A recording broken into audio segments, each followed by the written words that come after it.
Story 1. I've been a trucker for varying companies for 10 years. 3 years ago, I was working for a warehouse company in Kansas, doing shipments. I usually drove the semi, which is what I was behind the wheel of, on February 2nd. It was a cold Monday, so the week was just starting, and a lot of loads needed to be shipped. I started driving at 3 p.m. and intended on getting to the destination that same night. I didn't want to have to pull off on the side of the road somewhere to sleep. I did around 5 above the speed limit after 12 o'clock, which is fast for a semi.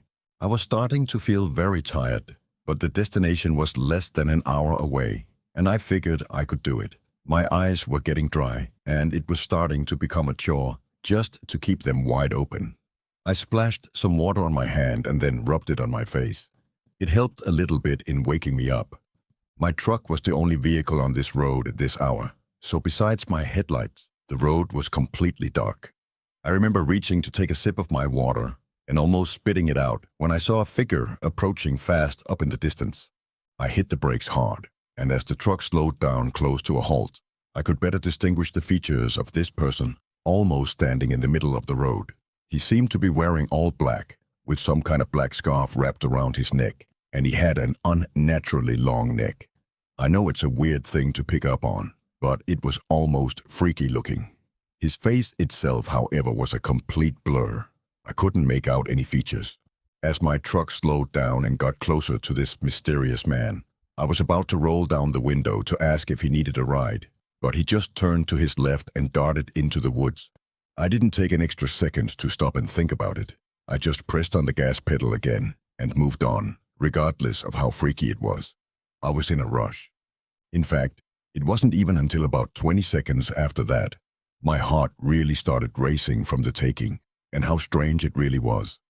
Maybe 5 minutes later I was able to get over it, but just like that something else happened. As I was back to my cruising speed, I saw something run across the street in front of me.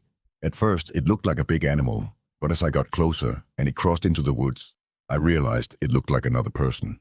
I didn't even tap on the brakes this time. I just kept going. And I kept zooming down the road, maybe even stepping on the gas a little more, just because I was starting to get freaked out and wanted to get there faster. Another few minutes went by with nothing happening.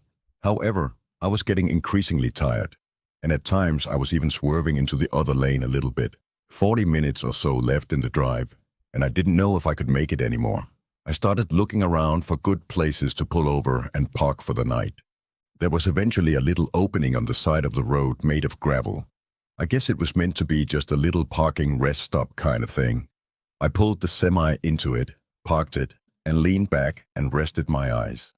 I fell asleep for not even an hour, just to wake up out of nowhere to the darkness. I still don't know what woke me up, but as I looked outside through the windshield, something in my gut was telling me to turn on the headlights.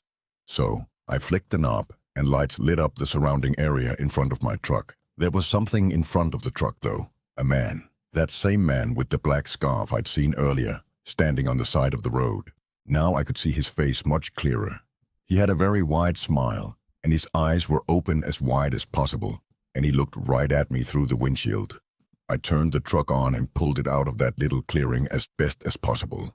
I didn't know what to think. How could he have walked 10 miles from where I had seen him last? I didn't stop again that night until I made it to my destination. From there, I fell asleep in the parking lot and woke up early the next morning. The only logical explanation I could think of is that my mind was playing tricks on me because I had been seeing strange things all night. I've never heard of a hallucination being so vivid and terrifying though, and that's the part that still really confuses and scares me. Story 2. Before getting an office job in the city, I was a UPS driver for 2 years. It was good money, and I enjoyed it for the most part. It had its moments though. It was 2010, and I'd been out of college for 2 years. I was working 11 o'clock to 7 o'clock on a Thursday. It was the dead of winter, so it was dark by like 5 o'clock. I wasn't exactly living in Palm Springs either. I was living in a small town in North Carolina. I don't want to call it ghetto or slimy, but it wasn't a very nice area at all. I did deliveries in that same town very often. The housing situation in this town was weird. Some blocks would have rows of houses and trailer homes spaced too far away from each other, while other blocks were just completely desolate. This made for fewer deliveries altogether, because the houses were so spaced out and far from each other that it took longer than, say, a regular suburban or urban community. Deliveries were always marked on the map so that I could take a more strategic route instead of just driving all over the place. After hours and hours of deliveries, all over a span of at least 3 different small towns, I started heading down one of those streets I'd mentioned just now. Spaced out trailer homes and small houses on one side, forests on the other side. It was a little past 6 p.m. and my shift was winding down, with not too many deliveries left. There was one house on this block and the package was to be signed for, meaning I couldn't just leave it on the stoop. I pulled up in front of the house, went to the back of the truck, and pulled out one of the biggest and heaviest boxes of the day. There was some kind of small metal pieces bumping around in the box, lots of them. I couldn't even try to take a guess at what could be inside. My job was just to lug the thing to the front door of the trailer home. And that's just what I did. There was no doorbell on this home, so I had to knock. There were no lights on in there, though I didn't see a car out front, so I was hoping somebody was home. I knocked a few more times. Then I saw the curtains to one of the windows move, and footsteps come to the door.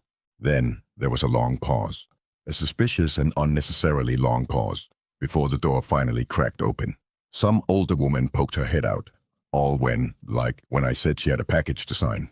She opened the door reluctantly. She seemed fidgety as I asked her to sign the device. She did so, with a sloppy signature. Then she told me I need to help her carry the box into her room. I figured that would be the case. The moment I stepped into the trailer home, I got a huge whiff of some kind of stench. You know how every home has a distinct smell, whether it be good or bad? Well, this home smelled awful. I don't know what it was. She was leading me to a back section behind the tiny living room space. She took me to a narrow hallway where I struggled to carry the box, and then brought me to a door. She opened the door and told me to maneuver the box into the closet in the back of the room. I asked her to flick on the light. She said the light didn't work. It was next to pitch black in there. The only source of light being the lamp from the living room seeping down the hall into this room. I could see just the slightest amount to navigate the box inside the room. As I got close to the closet, I saw someone standing in the corner of the closet. I knew for certain it was a person because of the shape of the outline and the movement. There was no logical explanation for this. This person was clearly hiding from me, waiting. I left the box where it was, walked past the woman and said, "Have a nice day." She started to scream at me to come back and help her, and she went as far as to call me a piece of dirt. I didn't know what this woman and whoever was in that closet were planning on doing, and I didn't want to stick around to find out.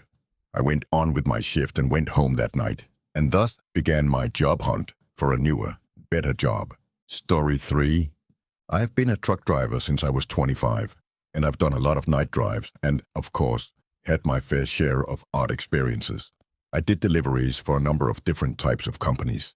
Often, I'd have to drive across state to make shipments to the receiving companies or stores. One day, I had to drive literally from one side of California to the other to deliver a trailer full of wooden furniture items. Much of the drive was through open desert roads. It was going to be many hours, and I already had a late start to the day, so I knew a majority of my drive would be in the dark. Given the nature of these desert roads at night, how straight they are and how little traffic there is, it meant I could push the truck a little faster than I would on other roads. This meant that when I saw the flashing rear lights of a car in the horizon, I had to hit the brakes a little extra hard to bring the truck to a stop. When I finally pulled up behind the car, it was an old Chevy Impala parked on the side of the road in the desert dirt with its hazards on. I got out of my truck because, of course, I had to be a good Samaritan and check if they needed help.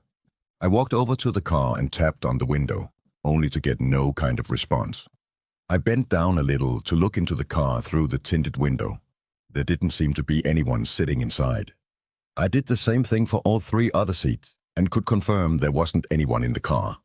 So I looked out into the cool, dark desert that the road ran through. Though I couldn't see any further than maybe 20 yards in front of me, I was feeling especially helpful this night for some reason. So I went back to my truck and got a flashlight from the toolbox that sat underneath the passenger seat. It was a heavy-duty tactical flashlight that was so bright it would hurt your eyes to look directly at it. As soon as I turned it on, it revealed what appeared to be an abandoned gas station on the side of the road. Apparently, I hadn't noticed it before. I guess the reason I didn't realize it before was because the whole fill-up or parking area was basically dirt. There wasn't any concrete. There were also only 2 gas pumps. Behind them was a small building, probably an old quick-stop store at one point. It would make the most sense that whoever's car was over there would be in that building.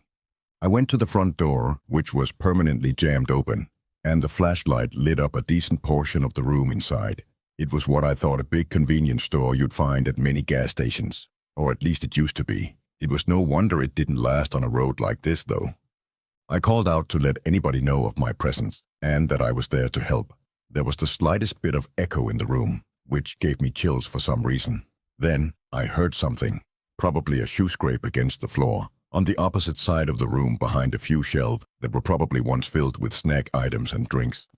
I called out once again, offering my help if it was needed. Then I heard a deep, heavy whisper saying something.